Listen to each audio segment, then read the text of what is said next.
Hi Beb, this is Ivy and welcome to my channel. For today's video, I'm gonna show you the step-by-step kung paano mag-apply ng SSS pension online at ang pag-avail ng 18-month pension advance. If you are interested na malaman kung paano ito gawin, please keep watching until the end of this video. Kung bago ka pa lang sa channel ko, I invite you to please do like, share, comment, and subscribe to my channel.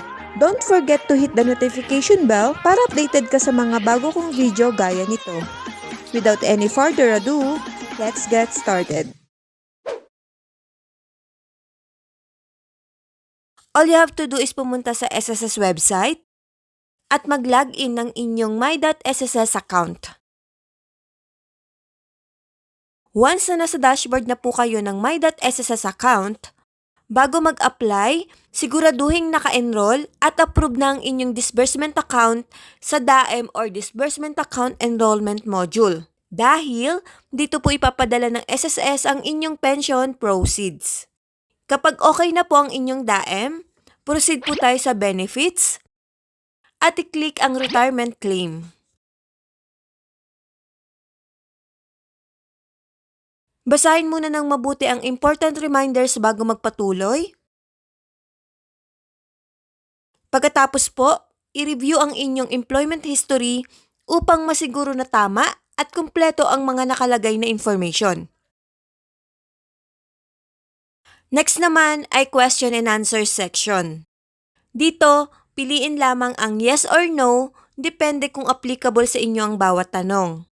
Kung nais ninyong mag-avail ng 18-month advance pension, piliin lamang ang yes. Sa video na ito, mag-a-avail po tayo ng 18-month advance pension, kaya i-click natin ang yes.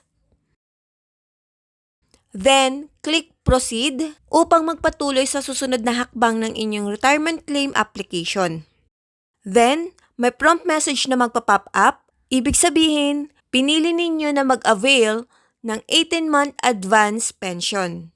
Ang kabuuang halaga po ng advance pension na matatanggap ninyo ay babawasan muna ng interest na itatakda ng SSS bago ito i-release sa inyo. Kung agree kayo, then click OK to proceed. Next, piliin ang inyong disbursement account. I-click ang drop-down menu para makita ang mga available at approved na account. Pagkatapos ay i-click ang proceed. Basahin ang information tungkol sa application ng retirement. Kung ayos na sa inyo ang mga nakasaad, i-click ang apply. Another prompt message for certification of retirement claim application. After reading the certification, i-tick ang box upang mag-certify and proceed. Ayan, you have successfully submitted your retirement claim application to SSS. At ito ang inyong transaction number. Bukod dito, makakatanggap din po kayo ng email mula sa SSS bilang retirement claim application notification gaya nito. Next, hintayin lang po yung update or email mula sa SSS pagkatapos nilang ma-review ang inyong application. Karaniwan, ang processing period po ay tumatagal ng at least 3 days to 1 month depende sa evaluation ng SSS team. So after few weeks, nakatanggap na kami ng email update mula sa SSS gaya nito. Beb, ang status ng retirement application ay iba-iba po at nakadepende sa contribution record ng member. In this case, kinakailangan pumunta ng pensioner sa SSS branch upang isettle ang kanyang underpayment. Pagpunta po ng pensioner sa SSS, siya po ay binigyan ng option kung isisettle ang kanyang underpayment sa mga nakaraang taon or mag-a-avail na lang daw siya ng refund. So kapag naayos na po yung manual evaluation ng SSS team, aabisuhan po ulit yung member or yung pensioner na maaari na po ulit mag-refile ng retirement application online.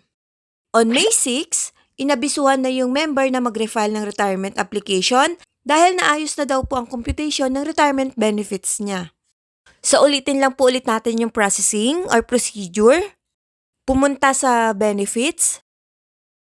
Pagkatapos ay i-click ang retirement claim. Then sagutin ulit ang question and answer. Next, mag-a-avail ang pensioner ng 18-month advance pension, kaya piliin ang yes. Pagkatapos ay i-click ang proceed. Basahin ang prompt message at i-click ang OK para magpatuloy.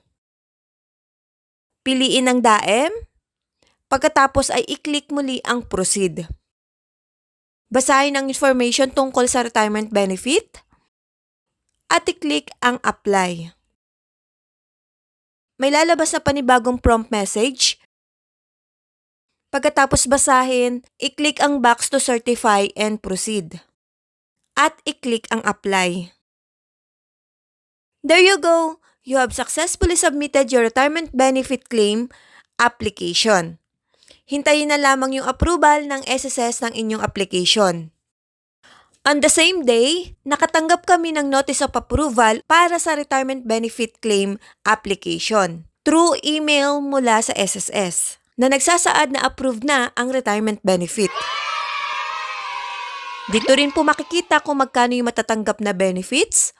So ang halagang ito ay i-credit sa inyong registered DAEM within 5 banking days. Beb, maaari mo ring i-check ang update ng inyong application sa My.SSS account. Pumunta lang po kayo sa bell icon notification. Pagkatapos ay i-click ang Death, Disability, and Retirement. Ayan, dito mo na makikita ang history ng inyong application at ang mga latest updates nito. Next, may benefit loan disbursement update din. May 6 na-approve ang application.